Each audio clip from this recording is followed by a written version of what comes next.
오늘은 단과 가색에 임하는 복에 대해서 한번 생각해 보도록 하겠습니다.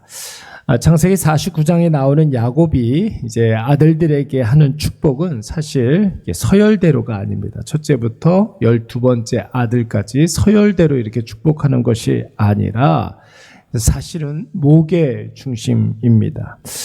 첫째 르우벤부터 시작해서 시므온, 레위, 유다로 시작을 하지만 그 이후에 다 이렇게 건너뛰어서 스불론과 이사가를 축복하지 않습니까? 이들은 다 첫째 부인 레아의 소생들이었습니다. 6 아들들이 다 레아의 소생들이죠.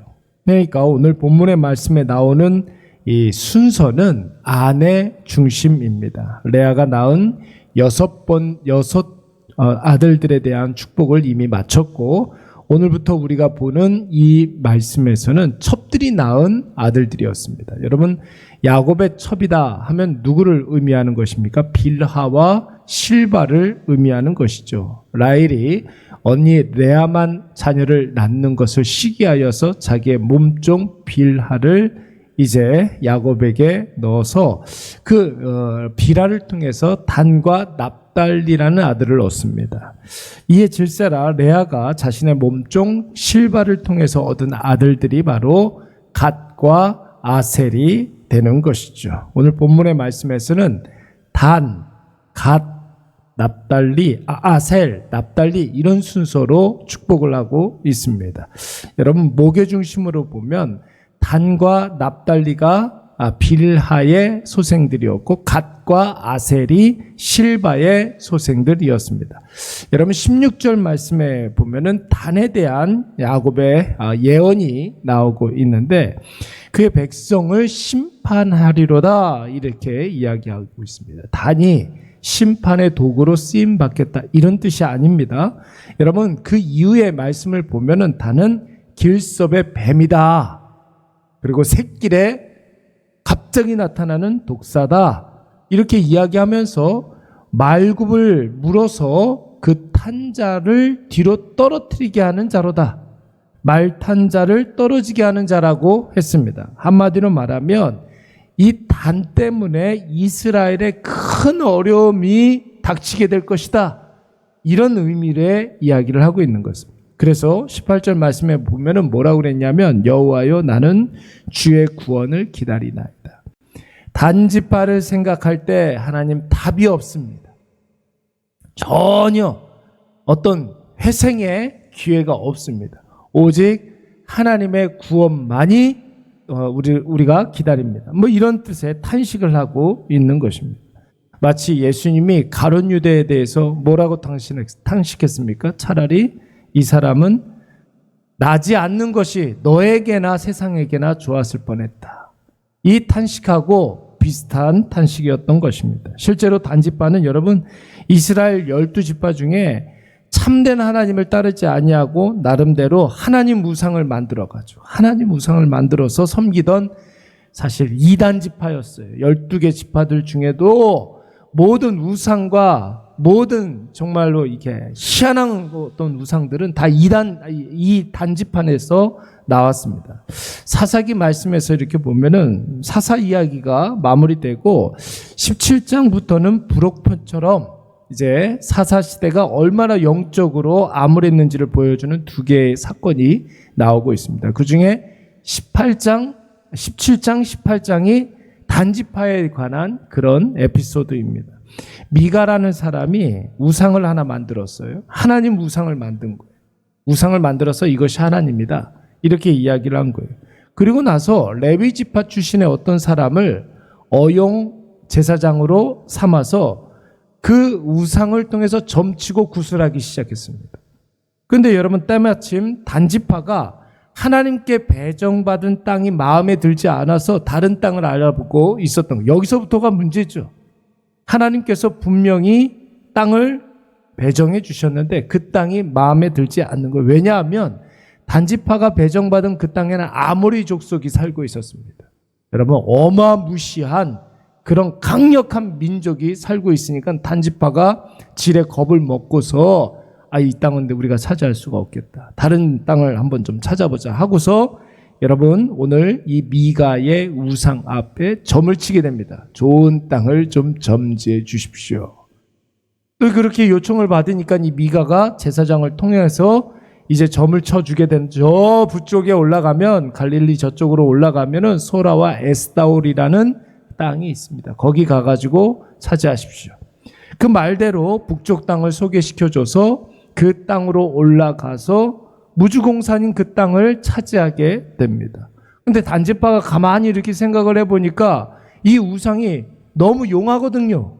그러면 이제 우리가 이 소라 땅과 에스다올 땅에 우리가 정착을 하게 됐을 때 요 우상을 우리의 신으로 삼자 해가지고 탈취해서 빼앗아 가게 됩니다. 이게 얼마나 어처구니 없는 일들입니까? 나중에 이스라엘의 지도가 완성되었을 때에 여러분 북쪽을 단에서부터 남쪽을 브엘세바까지 이런 표현을 쓰지 않습니까? 이스라엘의 전역을 이야기할 때 단에서부터 브엘세바까지 이런 표현을 쓰게 되는데 여러분 남쪽 브엘세바는 어떤 곳이에요? 이삭이 우물 7개를 파가지고 축복의 땅입니다. 근데 북쪽 땅은 단지파의 땅, 그러니까 저주받은 땅으로 기억되게 되는 것입니다. 왜냐하면 이스라엘을 괴롭혔던 모든 이단과 우상이 바로 다 이 단지파에서부터 나왔기 때문에 그런 것입니다.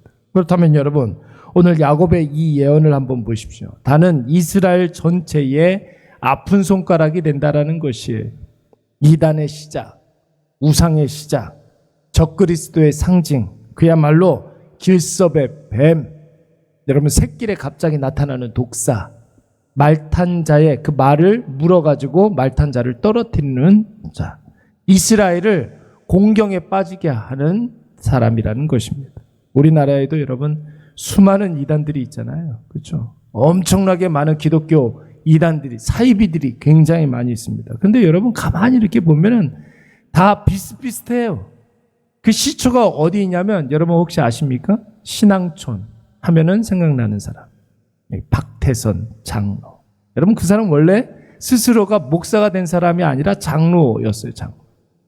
처음에는 장로였는데 그럼 쉽고 빠르고 편하고 누리는 길로 가다 보니까 저주받은 이름이 되었습니다. 박태선. 저주받은 이름. 단. 저주받은 이름. 여러분 단과 박태선. 도무지 답이 없는 인생이죠. 하나님의 구원이 없으면 전혀 소망이 없는 그런 인생들입니다. 여러분 우리 신앙도 마찬가지예요. 여러분. 편하게 살자고 예수 그리스도를 택했습니까? 말이 안 되는 거죠. 편하게 살고자 우리가 예수님을 믿어요? 그런 건 없습니다. 많은 것을 누리려고 신앙생활하는 게 아닙니다. 신앙생활을 편하게 하려고 하면 그런 거짓된 신앙 때문에 하나님 영광도 가리고 결국 자기도 망하게 되는 거예요. 신앙생활 힘들이지 않고 취미생활로 하다 보면 결국 여러분 단처럼 되고 박태선처럼 되는 것입니다. 여러분 신앙생활은 십자가를 붙드는 삶인 줄로 믿습니다.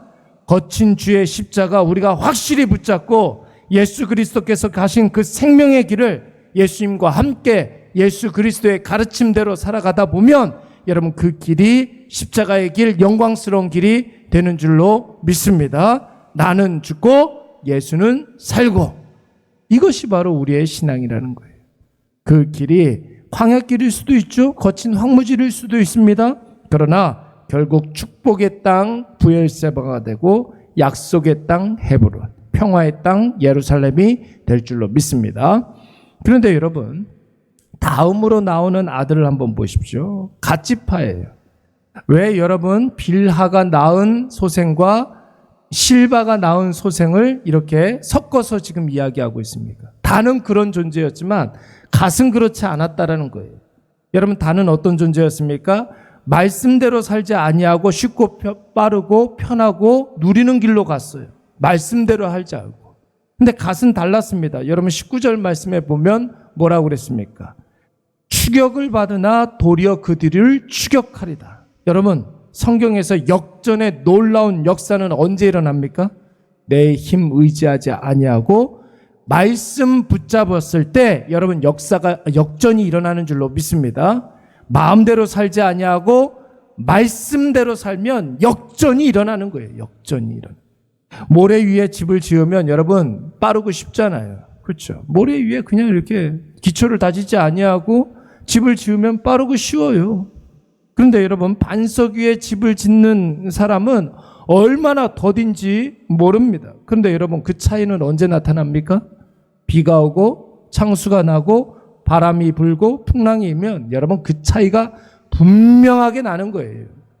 말씀 위에 세운 인생은 역전이 되는 인생이에요. 이래야 하나 저래야 하나 이런 순간에 여러분 말씀을 딱 대입해 보십시오. 그러면 마음속에 막 확신이 생겨요. 담대함이 생기고 여러분 반드시 그 말씀으로 승리하게 될 줄로 믿습니다. 아니, 물에 빠지는 사람에게 여러분 제일 먼저 뭘 던져줘요? 튜브를 던져주잖아요. 물에 빠지면. 여러분 아무리 우리가 수영을 잘하고 물을 좋아한다 할지라도 여러분 하루 종일 깊은 물가에 이렇게 사람이 이렇게 있으면은 빠져 죽을 수밖에 없어요. 다 지칩니다. 근데 여러분 그런 사람에게 튜브를 이렇게 툭 던져주면은 그 튜브에 의해서 물 위로 뜨게 되잖아요. 아무리 물이 깊어도 물이 아무리 많아도 살 수 있는 거예요. 그 튜브 붙잡고 떠오르기 때문에 그런 것입니다. 말씀이 우리 인생의 튜브와 같은 거예요. 여러분 바다와 같은 그런 세상에 튜브를 딱 붙잡고 있으면 여러분 반드시 살아납니다. 떠올라요. 말씀 붙잡고 떠오르는 거예요. 그러면 인생의 목적이 분명해지고 또한 속도도 나고 그 어떤 것이 겁을 주고 거짓말을 한다 할지라도 흔들림이 없습니다. 말씀 없으니까 여러분 작은 풍랑에도 물 먹고 빠져 들어가는 죽어버리는 거죠. 이것이 바로 가세게 주는 축복입니다. 말씀 붙잡고 역전이 되는 인생. 그렇다면 여러분 오늘 메시지는 아주 분명해지지 않습니까?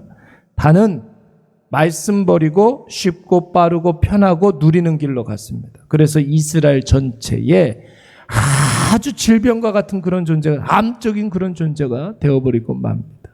갓은 여러분 어떻습니까? 세상 버리고 말씀 따르니까 역전되는 인생, 추격받다가 추격하는 인생이 되었습니다. 오늘 이것을 꼭 기억하셔서 말씀의 튜브 붙잡고 세상이라는 바다에서 반드시 승리하시기 바랍니다. 우리 말씀 생각하면서 한번 기도하도록 하겠습니다. 하나님, 내 인생 가운데 혹시 쉽고 빠르고 편하고 그리고 누리는 길로 갔다면 하나님 그런 길로 가지 아니하고 말씀의 길로만 나아가게 하여 주시옵소서. 기도하시고 말씀 붙잡고 살아갈 때 내 인생 역전이 일어나게 하여 주시옵소서. 전하 위복의 인생 살게 하여 주시고 말씀으로 승리하게 하여 주시옵소서. 기도하시고 병이 되는 인생이 아니라 약이 되는 인생 살아감으로 말미암아 우리가 있는 그곳에서 치유의 역사, 회복의 역사, 다시 시작하는 역사가 일어나게 하여 주시옵소서. 우리 이 시간 다 같이 한번 통성으로 기도하도록 하겠습니다. 하늘의 신령한 은혜를 하나님 아버지 오늘도 우리가 회복되어질 수 있도록 주여 붙잡아 주시옵소서. 오늘 이 하루도 하나님 아버지 앞에 우리가 살아갑니다. 하나님 연약함 그대로 하나님 아버지 앞에 나와서 있는 모습 그대로 하나님 아버지 앞에 엎드려 싸우니 주여 우리를 용납하여 주시고 우리를 받아 주셔서 하늘의 신령한 은혜를 우리에게 부어주시고 차고 넘치게 말씀의 은혜를 허락하여 주셔서 그 말씀으로 말미암아 오늘도 회복되어지고 오늘도 새로워지는 아버지 우리 모든 주의 자녀들 되게 하여 주시옵소서. 세상 바라보면서 하나님 아버지 우리가 두려워하지 않게 하여 주시옵고 특별히 하나님 아버지 베드로가 아버지 이는 바람에 두려워서 바다에 빠졌던 것처럼 하나님 아버지 우리가 말씀 없이 살아가지 아니하도록 인도하여 주시옵소서. 오직 우리의 시선은 예수 그리스도께 고정해 놓고 우리의 마음속에는 말씀으로 채우게 하여 주시오며 믿음으로 하나님 아버지 날마다 승리할 수 있는 아버지 귀한 주의 자녀들 되게 하여 주시옵소서. 날마다 하나님 아버지 우리가 하나님 아버지 어떤 길을 선택해야 될 때 말씀의 길로 아버지 나아가되 거친 길이라 할지라도 광야길이라 할지라도 나를 불편하게 한다 할지라도 하나님 아버지 우리가 있어야 할 그곳에 있게 하여 주시옵소서. 특별히 하나님 아버지요, 날마다 하나님 아버지 앞에 기도하며 나아갈 때 아버지 우리 마음속에 하나님 아버지 은혜로 충만하게 하여 주시고, 그 은혜가 하나님 아버지 우리를 이끌어갈 수 있도록 주여 도와 주시옵소서. 편하고 빠르고 쉽고 누리는 길로만 나아가지 않게 하여 주시고, 하나님 아버지 그 길이 하나님 아버지 말씀과 정받는 데는 아버지 길임을 우리가 깨달아 알게 하여 주시옵소서. 조금 힘들다 할지라도 말씀의 길로 나아가게 하시고, 어렵고 아버지 거친 광야길이라 할지라도 하나님 아버지 그곳에 하나님의 뜻이 있거든 아버지 그 말씀의 뜻대로 행할 수 있도록 인도하여 주시옵소서. 우리는 연약합니다. 하나님 아버지 없으면 아무것도 아닙니다. 아버지 우리는 부족합니다. 하나님의 은혜로만 살아갑니다. 주여 하나님 아버지 우리의 입술을 주장하여 주시사 하나님 아버지 주의 말씀 외에는 하나님 아버지 마음대로 말하지 않게 하여 주시고, 아버지 우리의 마음속에는 하나님 아버지 불일 듯이 일어나는 아버지 놀라운 주의 사랑이 임하게 하여 주시옵소서. 하나님 아버지 날마다 그리하여서 말씀으로 살아갈 때 역전되는 인생 살아가게 하여 주시고, 쫓기던 자가 쫓는 자가 되게 하여 주시고, 하나님 아버지 날마다 아버지 한 사람이 100사람을 쫓고 100사람이 10,000명을 쫓는 놀라운 역사가 있게 하여 주시옵소서. 하나님 아버지 주님의 자녀들 있는 곳에 늘 충만한 은혜가 있게 하여 주시고, 오늘도 어디에 있든지 무엇을 하든지 하나님 아버지를 느끼게 하여 주시고, 하나님 아버지와 함께 하여 주시옵소서. 하나님 아버지 놀라운 주의 사랑이 아버지 우리 안에 아버지 임할 수 있도록 주여 도와 주시옵소서. 신령한 하나님 아버지 사랑과 은혜가 아버지 오늘도 우리에게 임하게 하여 주시고, 하나님 아버지 병이 되는 인생이 아니라 하나님 아버지 우리가 있는 그곳에 약이 되는 인생, 회복이 되고 아버지 날마다 고쳐지는 인생 되게 하여 주시옵소서. 하나님 아버지 정말로 하나님 아버지 말씀으로 말미암아 회복되어지고 아버지 새로워지는 우리 모든 주의 자녀들 되게 하여 주시옵소서. 주여 이 시간 하나님 아버지 우리 마음속에 뜨겁게 기도할 수 있는 은혜 허락하여 주셔서 하나님 아버지 앞에 기도하게 하여 주시고, 하나님 아버지 모든 기도에 응답받을 수 있도록 주여 도와 주시옵소서.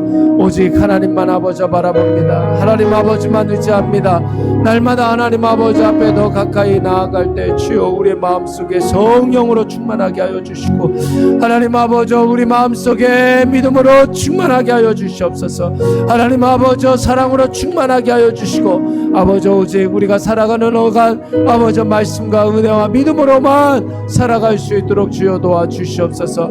하나님 아버지 함께 하여 주시고, 주님께서 오늘도 말씀으로 우리와 함께 하여 주시고 임재해 주시는 줄로 믿습니다. 선한 길로만 복된 길로만 아버지 우리를 인도하여 주시사 날마다 하나님 아버지 앞에 더 감사함으로 나아갈 수 있는 아버지요 우리 모든 주의 자녀들 되게 하여 주시옵소서.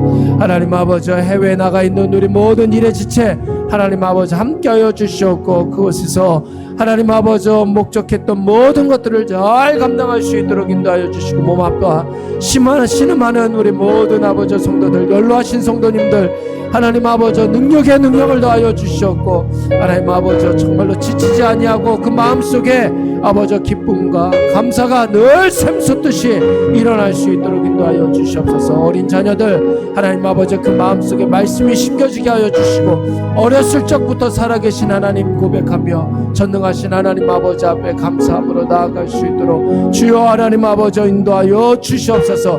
오늘 이 아침에도 하나님 아버지 여러가지 기도의 제목 가지고 나온 주의 백성들 기도할 때마다 아버지 마음에 감사가 그리고 평안이 임하게 하여 주시고, 기도한 그 자리에서 하나님 아버지 시원하게 응답받고 하나님 아버지 두 손들어 찬송하며 나아갈 수 있도록 주여 도와 주시옵소서. 하나님 아버지 담대함을 허락하여 주시고 놀라운 복락을 더하여 주시옵소서. 하나님 아버지 앞에 감사드리옵고 예수님의 이름으로 기도드리옵나이다. 아멘.